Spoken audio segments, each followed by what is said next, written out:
Welcome, students. You know the deal. We're going to start a new unit, Westward Expansion. It's pretty fun. It's pretty exciting. It's all about cowboys and Indians and miners and the Transcontinental Railroad, but it's also about a trying time in which many of the Native Americans were pushed off their lands. So enjoy the ride and get ready for the next slide. When setting up your notebook, you should allow 1 page for the cover sheet, 1 page for the table of contents, and this will be your first page. If you do not write very small, why don't you make it 2 pages? The first page will be set up any way you want as long as you can indicate these 5 concepts. You can box them, you can create text boxes, you can do them in rows, but make it exciting, make it attractive, use a highlighter, and so on. Why don't you take a few seconds right now, or minutes, to set up your first page called Westward Expansion Background Information. Okay, students, the first few slides will be on some statistics about when we expanded west past the Mississippi River and before California and Oregon.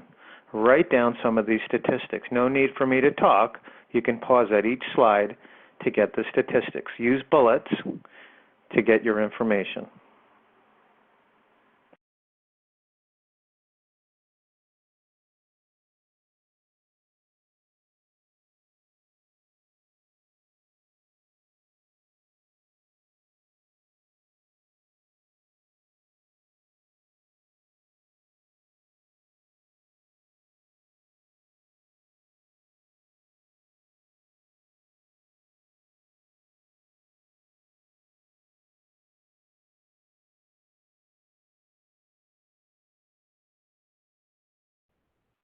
Welcome back, students. That probably took you a little while.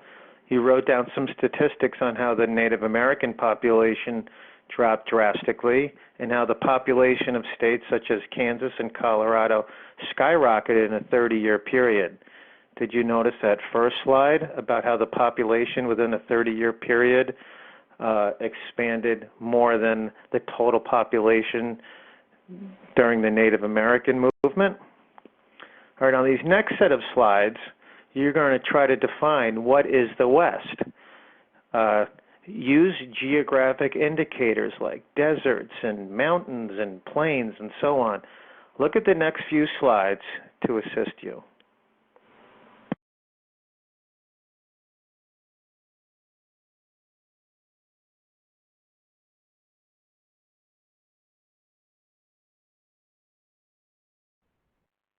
The highlighted area is known as the Great Plains.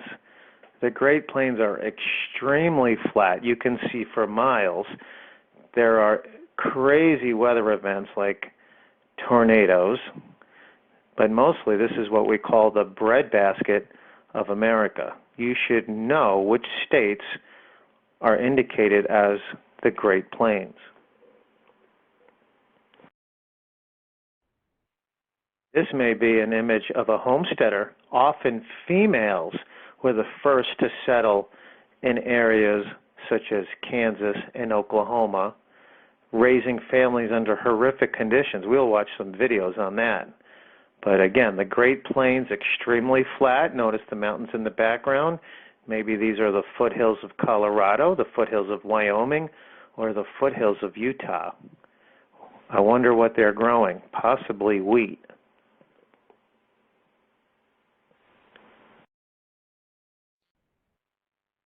Much of the West, Utah, New Mexico, Arizona, Idaho, is very arid, dry terrain. There is very little water. It's very much like a desert. This may be a desert or an old seabed in Utah or New Mexico.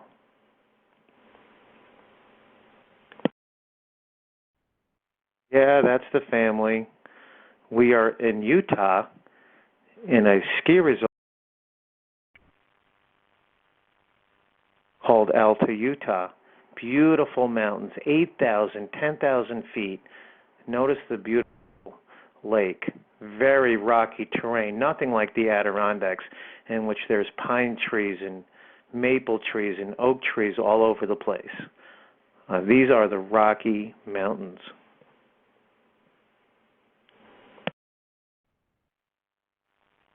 Much of the West is desert.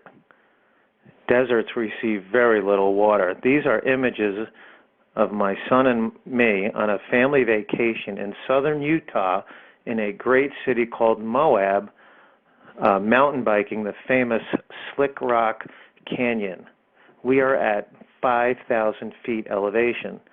Those other rock formations are formed by salt deposits being pushed up. Most of Utah, New Mexico, and Arizona are desert. Why would anybody want to settle out there? These are questions we're going to answer.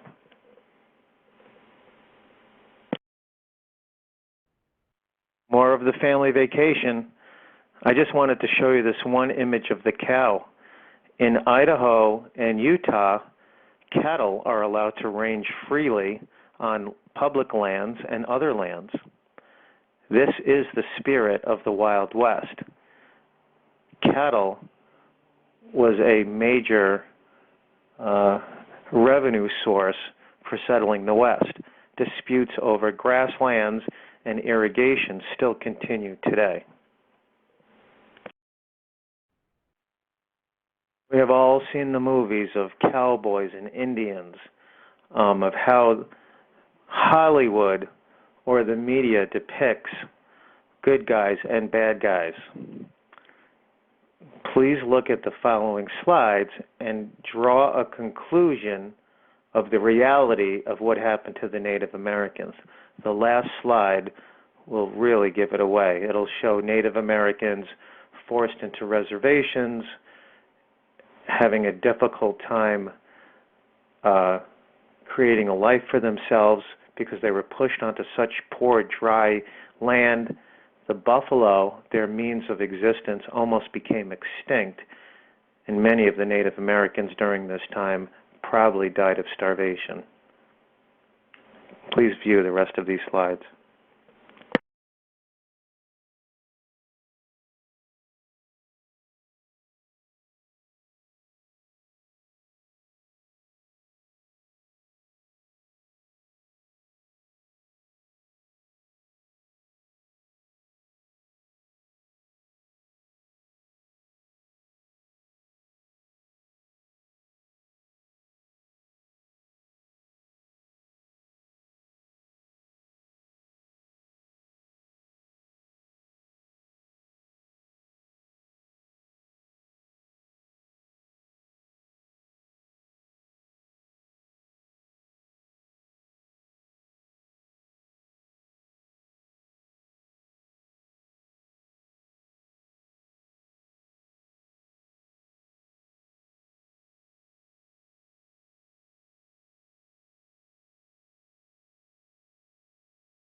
Welcome back, students.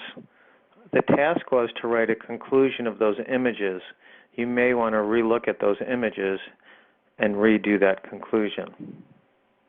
The next set of slides is going to depict how the rail, or the Transcontinental Railroad and its offshoots, settled the West.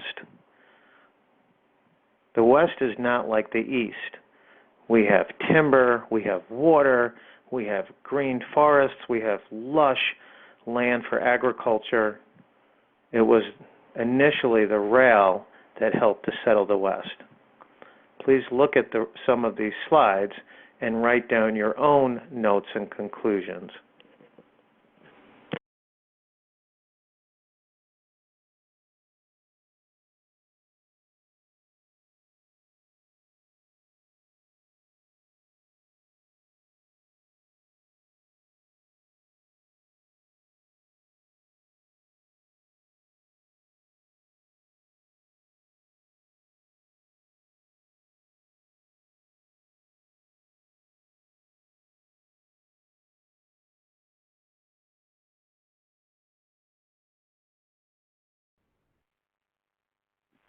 This is a grid of the rail lines originating in Omaha, Nebraska.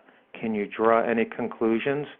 Notice how sparse the rail lines get as we move out west into Utah, Colorado, Oklahoma.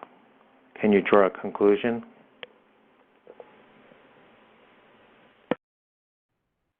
This is the famous picture of the Golden Spike, where the Transcontinental Railroad met in Utah.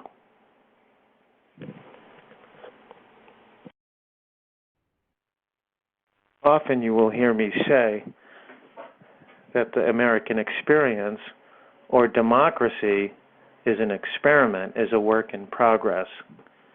In settling of the West, the buffalo almost became extinct. Again, not a good track record at this time for the policies of the government of the United States. Could something like this happen today? Look at the following slides about the near extinction of the buffalo and write down some facts.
Wow, great job, students.